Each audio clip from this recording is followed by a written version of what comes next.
ఇంత ఇంట్రెస్ట్ ఎందుకు? పవన్ కు మోడీ ఇంతగా ప్రయారిటీ ఎందుకు ఇస్తున్నారు? జీనియా విత్ భారత్ లో చూద్దాం.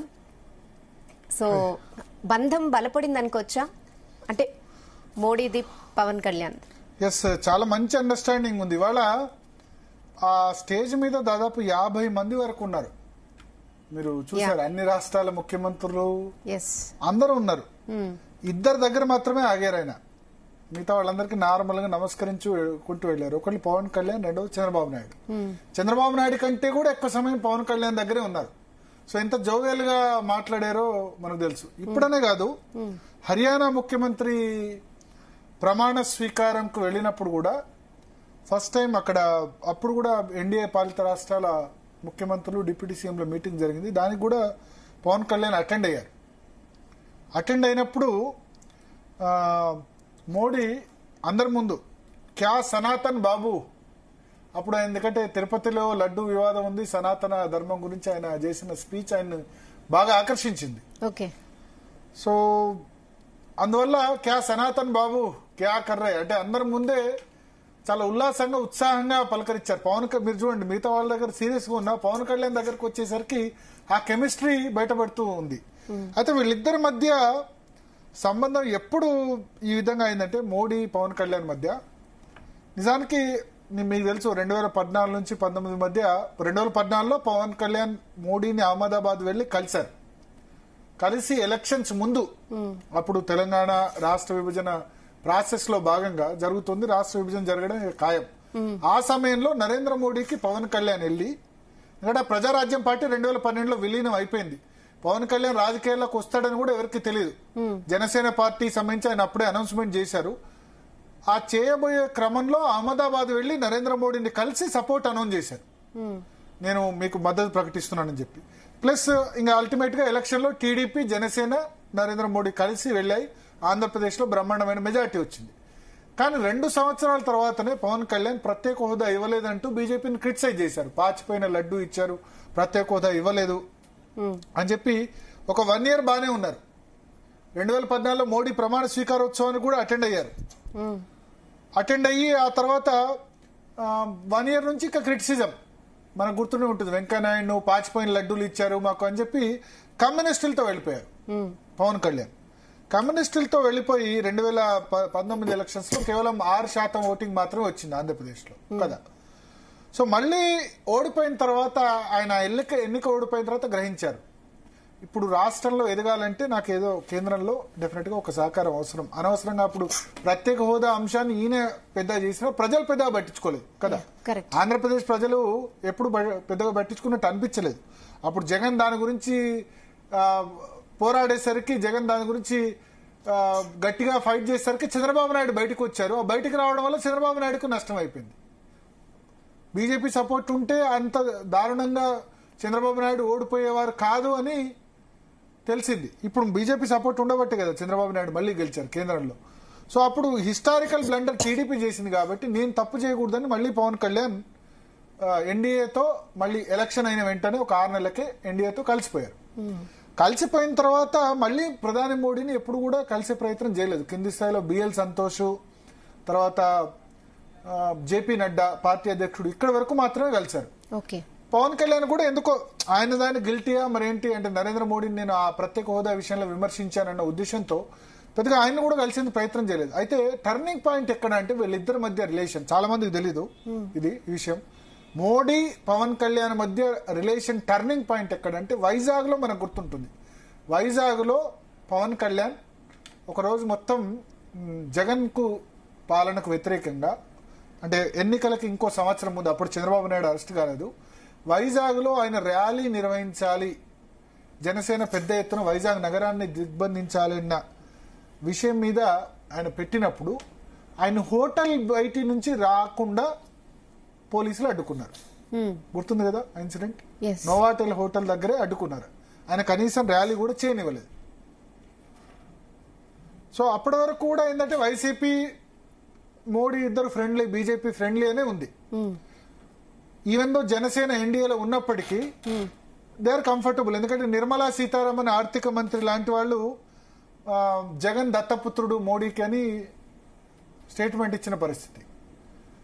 సో అప్పుడు ఆ వైజాగ్ నోవాటెల్ హోటల్లో పోలీసులు ఆయన రాకుండా అడ్డుకున్నప్పుడు అది నేషనల్ మీడియాలో బాగా రిపోర్ట్ అయింది. రిపోర్ట్ అయిన తర్వాత ఈ అంశాన్ని ఆ నేషనల్ మీడియాలో బాగా రిపోర్ట్ అయిన విషయాన్ని నరేంద్ర మోడీ చూశారు. చూసి ఆయన ప్రధానమంత్రి కార్యాలయం నుంచి నేరుగా పవన్ కళ్యాణ్కు ఫోన్ వచ్చింది, మీతో ప్రధాని మాట్లాడాలనుకుంటున్నారని చెప్పి. సో ఆ డే టర్నింగ్ పాయింట్. ఆ రోజు మాట్లాడి, మీరు బాగా ఫైట్ చేస్తున్నారు, మీరు మా ఎన్డీఏ అలయన్స్ పార్ట్నరే అంటే పవన్ కళ్యాణ్ నుంచి ఆయనంతటా ఆయన ప్రయత్నం చేయలేదు మోడీని గెలవాలని, ఈవెన్ దో ఎన్డీఏలో ఉన్నా సరే. కొంచెం షై పవన్ కళ్యాణ్ మనకు తెలుసు కదా, షై వ్యక్తి. ఇప్పుడు నేను బీజేపీతో ఉన్నా అని చెప్పి వాళ్ళు పిలిస్తే తప్ప ఆయన బోరు.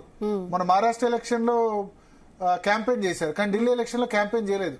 వాళ్ళు గట్టిగా పిలిస్తేనే ఆయన పోతారు తప్ప 2014 ప్రమాణ స్వీకారానికి వచ్చారంటే మళ్ళీ అహ్మదాబాద్ లో నిజానికి జనసేన అహ్మదాబాద్ లో మోడీకి సపోర్ట్ అనౌన్స్ చేసి, ఆంధ్రప్రదేశ్ లో ఆ రోజు టీడీపీ జనసేన గెలవకపోతే అన్ని సీట్లు వచ్చిండేవి కాదు. జనసేనకు అన్కండిషనల్ గా టీడీపీకి అనౌన్స్ చేశారు, ఒక్క సీట్లో కూడా పోటీ చేయకుండా టీడీపీకి బీజేపీకి.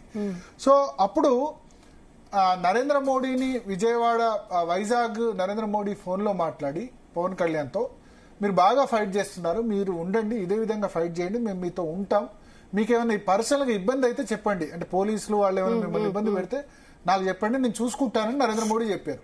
Okay. So that was the turning point between their relations.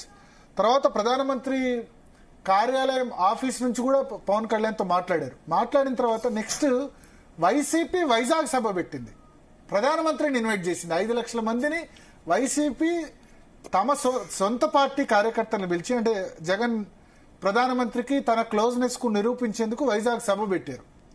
దానికి ప్రధానమంత్రి ఇన్వైట్ చేశారు. దానికి అంతా కూడా పబ్లిక్ గ్యాదరింగ్ బీజేపీ కాదు, ఎక్కువ చేసిందంతా కూడా ఎవరు, వైసీపీ గ్యాదరింగ్ చేస్తే ముందు రోజే ప్రధానమంత్రి వచ్చారు. ఆ ముందు రోజు పవన్ కళ్యాణ్ పిలిపించుకొని మరీ వైజాగ్ లో మాట్లాడారు. అంతకు 1 month 2 months బ్యాక్ ఇన్సిడెంట్ జరిగిన తర్వాత పవన్ కళ్యాణ్ పిలిపించుకొని మాట్లాడారు, మేము ఉన్నాం, డోంట్ వరీ, నువ్వు ఫైట్ చేయి, నీ గురించి ఖచ్చితంగా. అప్పటికి ఇంకా లేదు. సో ఈ వైజాగ్ ఇన్సిడెంట్ జరిగిన వెంటనే పవన్ కళ్యాణ్ అడ్డుకున్న వెంటనే చంద్రబాబు పవన్ కళ్యాణ్ ఇంటికి వెళ్ళి ఆయన కలిశారు. సో అప్పటి వరకు కూడా ఈ ఎన్డీఏ పొత్తు రాజకీయానికి అప్పుడు స్టార్ట్ అయింది. అంటే పవన్ చంద్రబాబు కూడా కలిసి వెళ్తారని లేదు. సో చంద్రబాబు ఒక యాజ్ ఎ గుడ్ విల్ గెచ్చర్గా పోలీసులు మిమ్మల్ని అడ్డుకున్నందుకు అని చెప్పి ఆయన వెళ్లి కలిశారు. సో అప్పుడు పవన్ కళ్యాణ్ కూడా లేదు, వీళ్ళు వైసీపీతోనే వెళ్ళొచ్చు, వైసీపీ మోడీ అంతా కలిసే ఉన్నారు కదా అన్న దానిలో వైజాగ్ లో పిలిపించుకొని పవన్ కళ్యాణ్ ను నరేంద్ర మోడీ మాట్లాడడం. సభ పెట్టిందేమో వైసీపీ, కానీ ఆ సభ కంటే ముందు ఆయన పిలిపించుకొని పవన్ కళ్యాణ్ మాట్లాడడంతో ఇంకా పవన్ కళ్యాణ్ చాలా ఆ మీటింగ్ లో ఏం జరిగిందేందో చాలా క్లోజ్ అయిపోయారు ఇద్దరు. సో చివరి నిమిషం వరకు కూడా లాస్ట్ 2-3 నెలల వరకు కూడా క్లారిటీ లేదు, అంతా వైసీపీ బీజేపీ సొంతంగా పోటీ చేయొచ్చు అనుకున్నారు. కానీ ఆయన పదే చంద్రబాబు నాయుడు అరెస్ట్ చేసిన తర్వాత పదే ఆయన అమిత్ షాను వాళ్ళని కలిసి జగన్ ఎక్కువగా ఆంధ్రప్రదేశ్ లో క్రిస్టియానిటీ ఎక్కువ చేస్తున్నాడు, మీరేదో అనుకుంటారు మీకు సపోర్ట్ అని చెప్పి, కానీ అల్టిమేట్ గా ఇది సంఘకి సంబంధించిన ఎజెండా కరెక్ట్ కాదు, ఆయన రాష్ట్రానికి చాలా నష్టం చేస్తున్నారు, పారిశ్రామికవేత్తలను దూరం చేస్తున్నారు, పారిశ్రామికంగా చేస్తున్నారు, ఒక విధంగా ఆంధ్రప్రదేశ్కి తీరని అన్యాయం జరుగుతుందని పదే ఎక్స్పెక్ట్ చేసి మనము చంద్రబాబు నాయుడు కలిసి వెళ్దామని ఫోర్స్ చేశారు ఆయన లిటరల్ గా. చంద్రబాబు అరెస్ట్ తర్వాత జైలు బయట బాలకృష్ణ, పవన్ కళ్యాణ్, లోకేష్ ముగ్గురు కలిసి పొత్తానం చేశారు, మేము కలిసి పోటీ చేస్తున్నామని. అప్పటికి బీజేపీ లేదు, కానీ బీజేపీని ఒప్పిస్తారన్న నమ్మకం పవన్ కళ్యాణ్ ఉంది.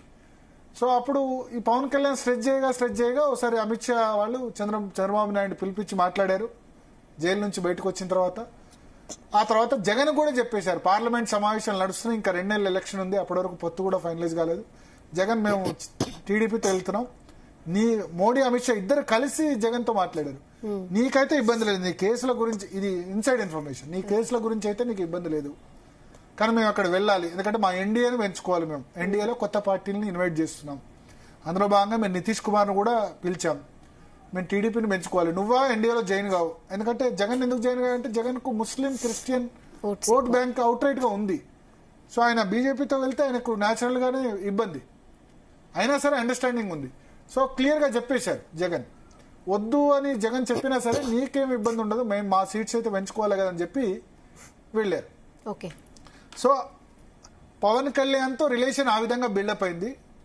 పవన్ కళ్యాణ్ రిజల్ట్ చూస్తే ఆంధ్రప్రదేశ్ కంట్రిబ్యూటెడ్ మేజర్ రోల్. ఎందుకంటే 21 సీట్లు బీజేపీ కదా, మొత్తం 22 సీట్లు వచ్చాయి. 3 సీట్లు మాత్రమే వైసీపీకి వచ్చాయి. 2 జనసేన, బీజేపీ 3 సీట్లు, 17 సీట్లు టీడీపీ, 22 సీట్లు ఆంధ్రప్రదేశ్ నుంచి కంట్రిబ్యూట్ అయ్యాయి.